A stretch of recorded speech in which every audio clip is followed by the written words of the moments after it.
ఈ మహానాడు పండుగ ఈసారి మాత్రం ఒక హైబ్రిడ్ విధానంలో బికాస్ ఆఫ్ మనకి పశ్చిమాసియాలో జరుగుతున్న యుద్ధ నేపథ్యంలో పొదుపు చర్యల్లో భాగంగా గౌరవ ప్రధానమంత్రి గారు ఇచ్చిన పిలుపు మేరకు దార్శనికత కలిగిన నాయకుడు, విజనరీ నాయకుడు, ముందు తరాలకి ఏదైనా ఒక సందేశం ఇవ్వాలనే ఉద్దేశంతో ఈరోజు పొదుపు చర్యల్లో భాగంగా మహానాడు కార్యక్రమాన్ని హైబ్రిడ్ విధానంలో తీసుకురావడమే కాకుండా దీన్ని క్షేత్రస్థాయిలో ఎలా తీసుకురావాలనే ఉద్దేశం మీద ఈరోజు ఈ హైబ్రిడ్ విధానాన్ని ప్రవేశపెట్టడమే కాదు, గౌరవ లోకేష్ గారు, ఎందుకంటే ఈరోజు వర్కింగ్ ప్రెసిడెంట్గా ఎన్నికైన తర్వాత మొట్టమొదటి మహానాడు అంగరంగ వైభవంగా నెల్లూరులో జరుపుకుందాం అనుకున్న మహానాడు అంతకన్నా అంగరంగ వైభవంగా క్షేత్రస్థాయిలో జరుగుతుందని చెప్పడానికి ఈరోజు మేము చాలా గర్వపడుతున్నాం. ఎందుకంటే గౌరవ్ లోకేష్ గారు తీసుకున్న అనేకమైన విప్లవాత్మకమైన మార్పులు, అదేవిధంగా టెక్నాలజీ జోడించుకొని ఈరోజు క్షేత్రస్థాయిలో యూనిట్ లెవెల్ వరకు కూడా చాలా మంది కార్యకర్తలు ఈరోజు ప్రత్యక్షంగా పరోక్షంగా ఈ కార్యక్రమం వీక్షించడమే కాకుండా వాళ్ళు కూడా పాల్గొంచుకునే ఒక మంచి అవకాశం. మహానాడు కార్యక్రమం అంటే మనకి నియోజకవర్గ స్థాయిలో మహా అయితే ఒక 2000-3000 మందితో, జిల్లా స్థాయిలో 1000 మందితో, మనకి మహానాడు రాష్ట్ర స్థాయిలో జరిగేదానికి కాన్స్టిట్యున్సీ లెవెల్ నుంచి ఓన్లీ ఆహ్వానితులు దగ్గర ఒక 500 మంది వచ్చేవారు.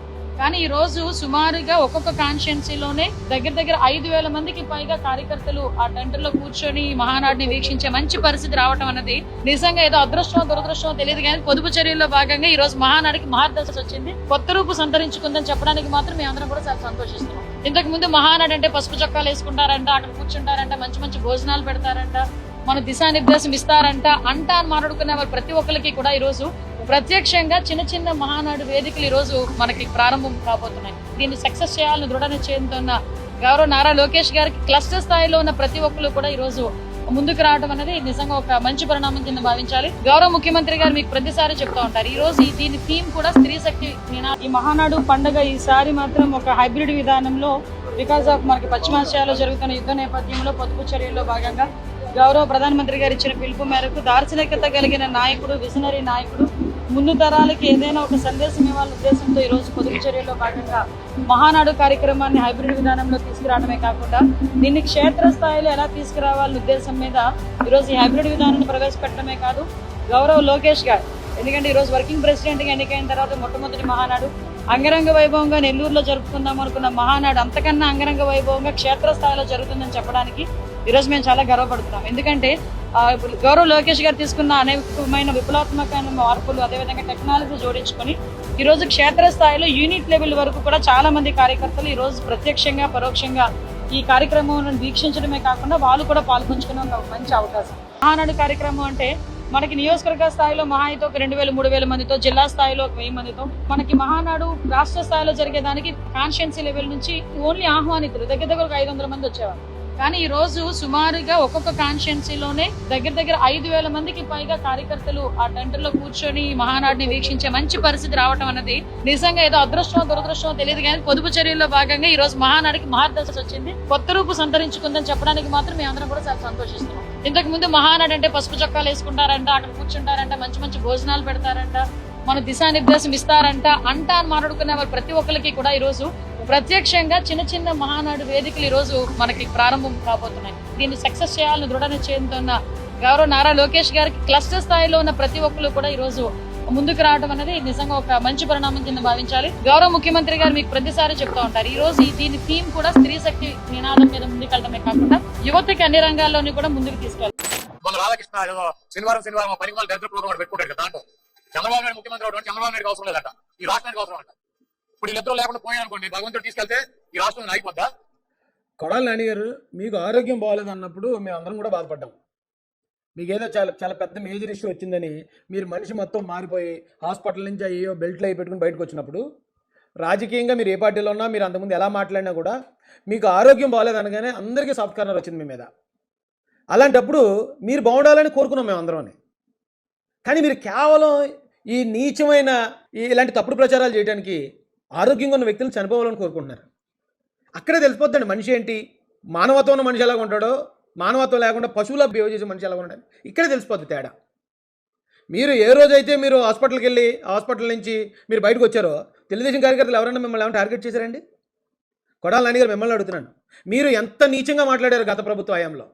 చంద్రబాబు నాయుడు అనేవాడు రాజకీయాల కోసం ఎంతకైనా దిగజారుతాడు. ఆ ముఖ్యమంత్రి కుర్చీ కోసం ఏదో లుచ్చా పనులు చేశాడని చెప్పి భార్యను కూడా రాజకీయాలకు వాడేసుకుని దిగజారిపోయి మనిషిగా చచ్చిపోయినటువంటి చంద్రబాబు నాయుడు ఇటువంటి చిల్లర రాజకీయాలకు దిగజారిపోయినటువంటి చిల్లర వ్యక్తిగా చరిత్రలో మిగిలిపోతాడని చెప్పి నీ బాబుని కుక్కని ఇడిచినట్టు ఇడిచి రాజమండ్రి సెంట్రల్ జైలుకి పంపిస్తున్నటువంటి జగన్మోహన్ రెడ్డి అని చెప్పి ఫస్ట్ పేరు రాసుకుని ఆయన ఏకం ఒక పేరు నువ్వు వచ్చి ఆ బుక్ నాటి మడత పెట్టి కింద తోసుకోమని చెప్పండి, లేదా వీడికి పట్టపోతే బాబు దోయమని చెప్పండి. అక్కడ టాప్ లిస్ట్ తీస్తే కనుక 1, 2లో మీరే ఉంటారు. తెలుగుదేశం పార్టీ కార్యకర్తల్ని, చంద్రబాబు నాయుడు గారి ఇంట్లో ఉన్న మహిళల్ని తిట్టిన దాంట్లో. కానీ మీ ఆరోగ్యం ఒక్కసారి పాడవగానే మొత్తం అందరూ మిమ్మల్ని మీ మీద మెరిసి చూపించారు. ఇక మిమ్మల్ని ఎవరు ఏమనలేదు, కేవలం హెల్త్ బాగోపోతే. అలాంటిది మీరు వచ్చి చావులు కోరుకున్నారు ఏకంగా. ఇక్కడే తెలిసిపోద్దండి బుద్ధి ఎలాంటిది, మనిషి ఎలాంటోడు అనేది మన మాట ద్వారానే తెలిసిపోద్ది. ఇంకా కొంచెం మారండి. ఎందుకంటే అసలు యాక్చువల్గా మీరు మాట్లాడిన మాటలకి మీరు హాస్పిటల్లో ఉన్నప్పుడు తెలుగుదేశం కార్యకర్తలందరూ ఇప్పుడు మీరు ఎలా కోరుకుంటారు అలా కోరుకోవాలి. అలా ఎవరు కోరుకోలేదండి. ఎందుకంటే మీరు అందరూ బాగుండాలి, కుటుంబాలతో సంతోషంగా ఉండాలనుకుంటాం మేము. కానీ ఆ దరిద్రమైన పరిపాలన ఈ రాష్ట్రానికి ఉండకూడదు అనుకున్నాం అంతే. అంతే తప్ప చచ్చిపోవాలి, రాష్ట్రం నుంచి వదిలేసి వెళ్ళిపోవాలి, పైలోకానికి వెళ్ళిపోవాలి అంటే ఏంటిది? చేతగానోడే మాట్లాడతాడు ఇది. ఒక ప్రత్యర్థిని ఎదుర్కోలేనోడే మాట్లాడతాడు ఇలాంటి మాటలు. ప్రత్యర్థి చచ్చిపోతే బాగుండని. ఎందుకండి ఇలాంటి చేతగాని మాటలు? పొద్దున్న లేచి పేపర్ చదవకపోతే అవుతా, లేదా ఈ పనికి మళ్ళీ చంద్రబాబు మోహన్ రెడ్డి రాష్ట్రం అవుతాదు. నీకు మళ్ళీ అటల్ బిహారీ వాజ్పేయి లేకపోతే నరేంద్ర మోడీనో పవన్ కళ్యాణ్ ఎన్టీ రామారావు చేత అయినటువంటి ముఖ్యమంత్రి గారు జగన్మోహన్ రెడ్డి గారు ఒక పార్టీ స్థాపించి పార్టీ పెట్టి ప్రజల యొక్క కష్టాలు సుఖాలు తెలుసుకుని వాళ్ళతో పాటు ప్రయాణం చేసి వాళ్ళ ఆశీస్సులతో దేవుడి ఆశీస్సులతో ముఖ్యమంత్రి అయినటువంటి వ్యక్తి జగన్మోహన్. మరి ఎందుకు ఓడిపోయాడు? ఎందుకు 11 సీట్లు పడిపోయాడు? మరి అంత ఆశీస్సులు, ప్రజల ఆశీస్సులు ఉండి ప్రజల కష్టాల్లో భాగస్వామ్యం అయిపోయి మొత్తం అంతా చేస్తుంటే మరి నెక్స్ట్ ఎలక్షన్ 11కి ఎందుకు పడిపోయాడు?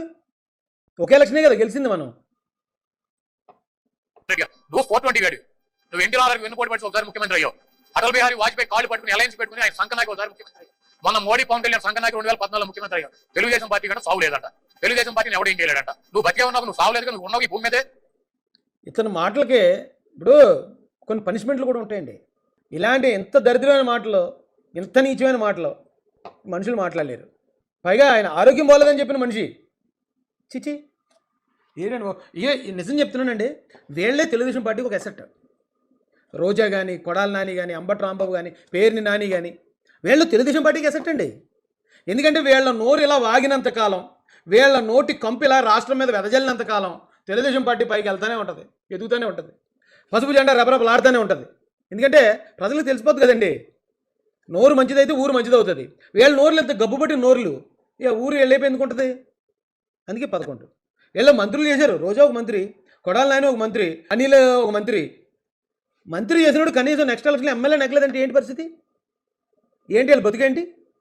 ఒకసారి ఆలోచించండి. కనీసం ఎమ్మెల్యే నెగ్గలేదు. పోనీ మిగతా వాళ్ళు అందరూ ఓడిపోయారు అనుకుందామండి. కనీసం ఒక 20 మంది 25 మంది మంత్రులు చేశారు, వాళ్ళని నెగ్గాలి కదా. మంత్రులు కూడా ఎమ్మెల్యేలుగా గెలవలేకపోయారు. కొన్ని చోట్ల అయితే డిపాజిట్లు కూడా పోయి. ఈ మాట తీరు వల్లే కదా. మీరు మాట్లాడండి రా బాబు, అలాగే మాట్లాడండి. వచ్చాడు మనోడు నోటిపారుదల శాఖ మంత్రి అప్పట్లో. మా మీద బుద్ధి చల్లి ప్రయత్నమా? నెల్లూరు జిల్లాలో తెలుగుదేశం పార్టీ నాయకులతో సహా చెప్తున్నావు, మా సహచర ఎమ్మెల్యే నీకు 10 కోట్లు ఇస్తే బ్రోకరేజ్ చేసావని. బ్రోకగా మీ తెలుగుదేశం పార్టీ నాయకులు చెప్తున్నా. ఇడియో మంత్రి, మాజీ మంత్రి ఏమంటే ఏబిఎన్ రాధాకృష్ణ గారు మాట్లాడిన దాంట్లో ఎక్కడ అన్నారు మీరు బ్రోకర్లు అన్న మాట అన్నాడు ఆయన? ఇది చూడండి ఎలాంటి మాటలు మాట్లాడుతున్నాడు. వీళ్ళండి చెప్పేది నీతులు. ఎవరు ఎలా మాట్లాడాలి, ఏ భాష మాట్లాడాలి, ఎవరితో ఎలా ఉండాలి, మహిళల పట్ల ఎలా మాట్లాడాలి చెప్పే అర్హత ఉంది అసలు. బ్రోకర్ పని చేసి 10 కోట్ల రూపాయలు తీసుకొని ఇట్లా ఏం బ్రోకర్ పని చేశాడు అది చెప్పు. నువ్వు చూసావా? ఎవరన్నా తీసుకెళ్ళని చూసాడు రాబాయ్ చెప్పు. ఇది మహిళలకు కించపరచడం అంటే అర్థమైందండి. లేదు ఒకవేళ ఆయన ఏమైనా మనీ ట్రాన్సాక్షన్ ఏమైనా చేశాడా చేస్తే కేసు పెట్టు. అది వదిలేసి ఎందుకు ఇలాగా చిరాకు చేస్తున్నాను వీళ్ళ గురించి మాట్లాడుతుంటాను.